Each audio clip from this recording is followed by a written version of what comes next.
Hello दोस्तों, नमस्कार। आप सभी को मेरे चैनल पर स्वागत। दोस्तों, आज हम विशेषण के बारे में पढ़ेंगे। विशेषण किसे कहते हैं या विशेषण के कितने भेद होते हैं। दोस्तों, संज्ञा तथा सर्वनाम की विशेषता बताने वाले शब्द को विशेषण कहते हैं। संज्ञा तथा सर्वनाम की विशेषता बताने वाले को हम विशेषण कहते हैं। जैसे अच्छा, बुरा, काला, गोरा, मोटा, लंबा आदि, मतलब ये सारे हमारे विशेषण होते हैं। जिस वाक्य में संज्ञा सर्वनाम दोनों हो या एक ही हो और उसकी जो है हम विशेषता को प्रकट करते हैं। अगर विशेषता अगर हम निकालते हैं, जो विशेष होता है, मेन होता है कि वह क्या कैसा है, वह कहाँ जा रहा है, वो क्या कर रहा है, वो कितना अच्छा है, कितना बुरा है, तो ये उसकी विशेषता को निकाली जा रही है, उसे हम विशेषण कहते हैं। दोस्तों, विशेषण के भेद, विशेषण के कितने भेद होते हैं। विशेषण के 4 भेद होते हैं। गुणवाचक विशेषण, संख्यावाचक विशेषण, परिमाणवाचक विशेषण, सार्वनामिक विशेषण। तो दोस्तों, आज मैं एक ट्रिक लाई हूँ जो आप लोगों को विशेषण के जो 4 भेद हैं वो ना बोलने का एक ट्रिक है कि हम उसे ना बोल पाए। जैसे जीएस पीएस, क्या है जीएस पीएस, तो आप देख रहे हैं गुणवाचक विशेषण। जी फॉर गुणवाचक विशेषण, यस फॉर संख्यावाचक, पी फॉर परिमाणवाचक विशेषण और यस फॉर सार्वनामिक विशेषण। तो ये हमारे ट्रिक्स हैं। आप देख रहे हैं ये हमारे जीएस पीएस। इस नाम को भी एक देख लीजिए, बहुत ऐसे लोगों का नाम होता है एसके, एसपी, तो आप यहाँ इस विशेषण के जो 4 भेद हैं जीएस और पीएस के नाम से जानिए। जीएस और पीएस के नाम से जानिए। जीएस फॉर गुणवाचक विशेषण, संख्यावाचक विशेषण। जी फॉर गुणवाचक, यस फॉर संख्यावाचक, पी फॉर परिमाणवाचक, यस फॉर सार्वनामिक। तो ये हमारे 4 भेद हैं जो आप इस ट्रिक को फॉलो करके आप इसे हमेशा याद रख सकते हैं।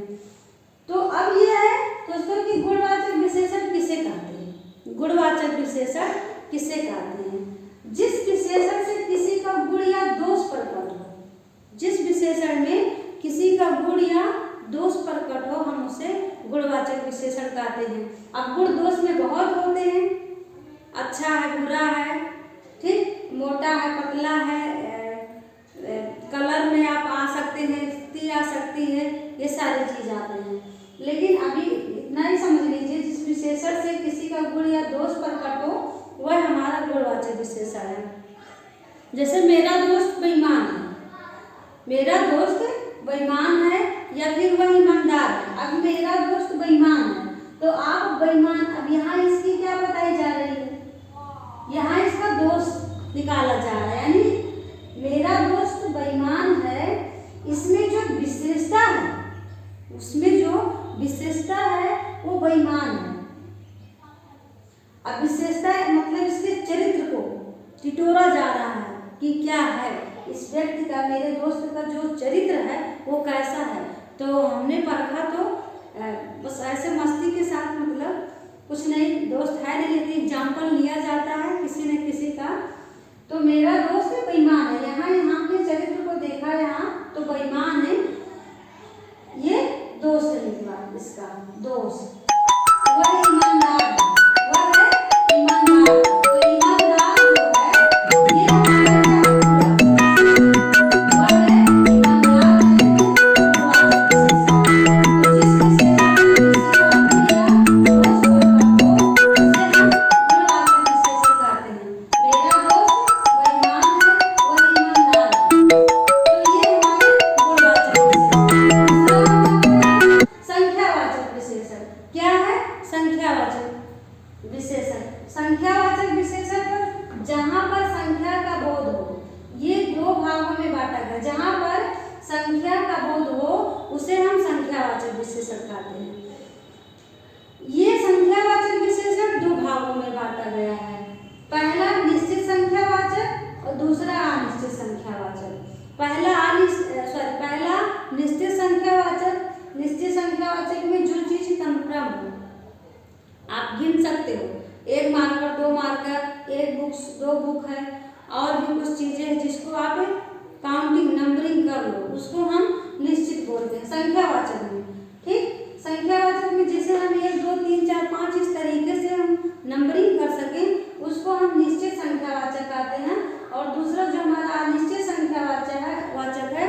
जिसे हम गिन नहीं सकते हैं। जैसे मेरे पास कई मार्कर हैं, मेरे पास कई मार्कर हैं, ठीक, या कुछ चीज़ें हैं या बहुत है, तो हम उसको गिन नहीं सकते हैं, उसे हम अनिश्चित संख्यावाचक कहते हैं। तो संख्यावाचक विशेषण जहाँ पर किसका बोध हो, संख्या का बोध हो, किसका बोध हो, संख्या का बोध हो, उसे हम संख्यावाचक विशेषण कहते हैं। अब रही बात, संख्यावाचक के दो भाग हैं, एक निश्चित है और एक अनिश्चित है। निश्चित जिसको हम नंबर मतलब देखें और गिन सकें उसको निश्चित संख्यावाचक, जिसको हम नहीं गिन सकते हैं, अधिक है, बहुत ज्यादा है, उसको हम अनिश्चित संख्यावाचक। तीसरा हमारा है परिमाणवाचक विशेषण। जिस विशेषण से माप तौल जैसा बोध होता है, जिस विशेषण से माप तौल जैसा बोध हो, उसे हम परिमाणवाचक विशेषण कहते हैं। इसमें भी दोस्तों, इसमें परिमाणवाचक विशेषण में भी दो भेद होते हैं, निश्चित परिमाणवाचक और अनिश्चित परिमाणवाचक विशेषण।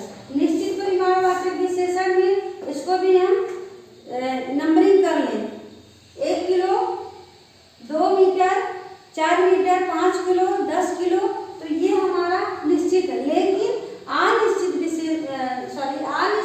परिमाणवाचक विशेषण में कुछ आप उसको ना गिन सको, जैसे कुछ पानी है, कुछ शक्कर लेना है, थोड़ा नमक दीजिए, तो ये हम उसको गिन नहीं सकते हैं, ये अनिश्चित है। लेकिन निश्चित में भी गिनना नहीं है, लेकिन नंबरिंग तो है ना, 1 kilo, 2 kilo, 10 kilo, 5 kilo, 1 metre, 2 metre, 4 metre, 8 metre का।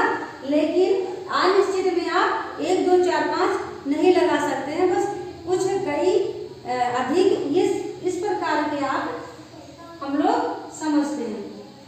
तो ये हमारे परिमाणवाचक विशेषण। चौथा हमारा है सार्वनामिक विशेषण। क्या है? सार्वनामिक विशेषण है। तो दोस्तों, ऐसा वाक्य जिसमें सर्वनाम शब्द संज्ञा के पहले आते हैं, ऐसा वाक्य जो सर्वनाम शब्द संज्ञा के पहले आते हैं, तो वहाँ सार्वनामिक विशेषण होता है। क्या होता है? सार्वनामिक विशेषण। जैसे यह बालक छोटा है, तो यह क्या है? यह हमारा सार्वनामिक है, और बालक जो है क्या है? संज्ञा है। तो क्या कह रहा है कि ऐसा शब्द है, ऐसा वाक्य जिसमें सर्वनाम शब्द संज्ञा के पहले आए। तो आप बालक, ये क्या है? संज्ञा है, और संज्ञा के पहले क्या है? सर्वनाम है, यानी यह हमारा सर्वनाम है।